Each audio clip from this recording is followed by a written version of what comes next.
engeri gyotambula osinga bali abandeka take a pose. Yeah, man. Official Cyberton. Official Guru. Yeah, man. Who are the official?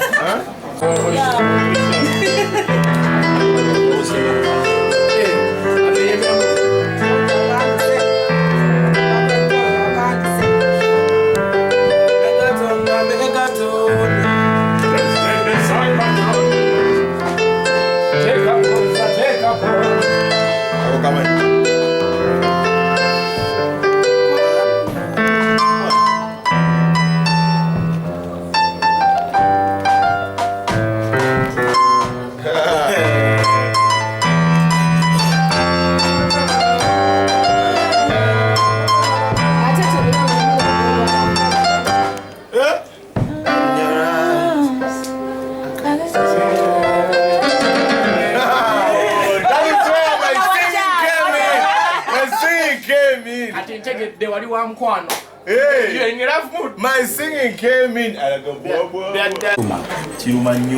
His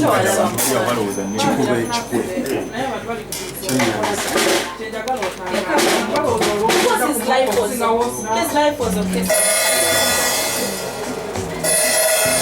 Omukulu ono kubakolera studio kitegeeza ki music industry ye Uganda?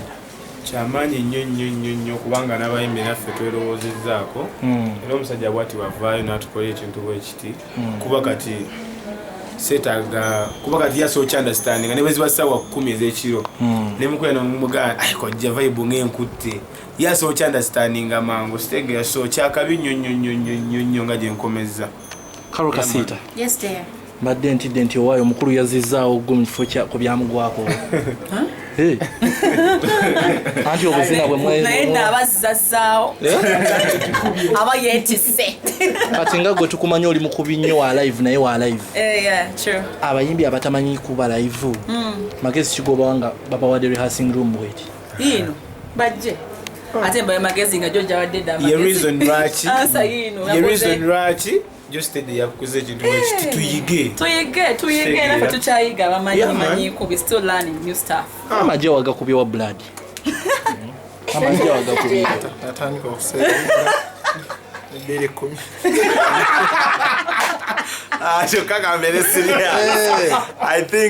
I think it is up to us as artists okumanya nti we are in the business industry where you invest wetaaga okuzza okola profit okola loss nayingiza meka omwezi oguwedde nafulumya meka.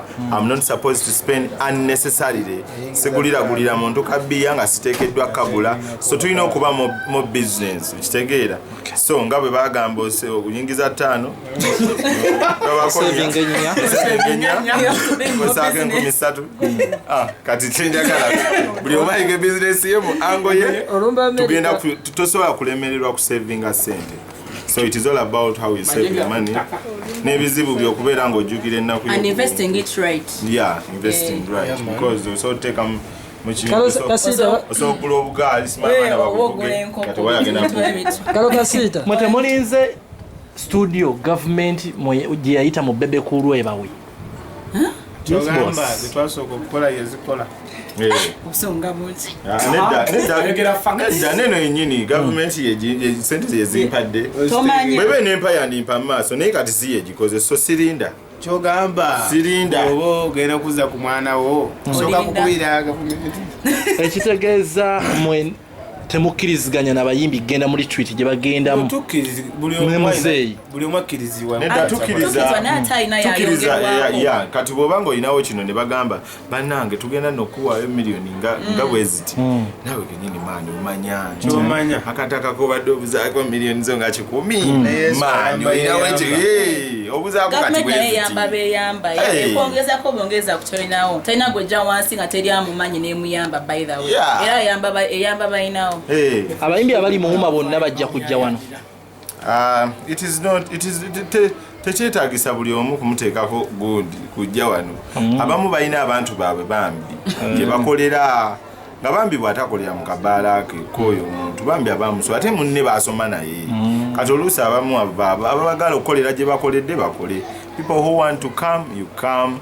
people who feel free to be here. We can even talk, discuss.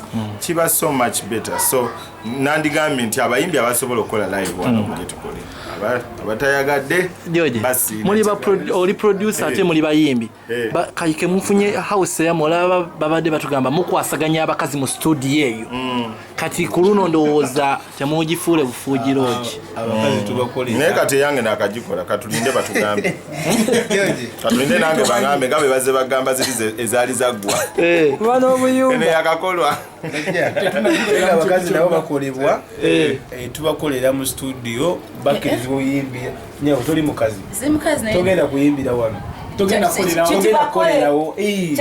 tubakolerawo atwewala olulimi Ndako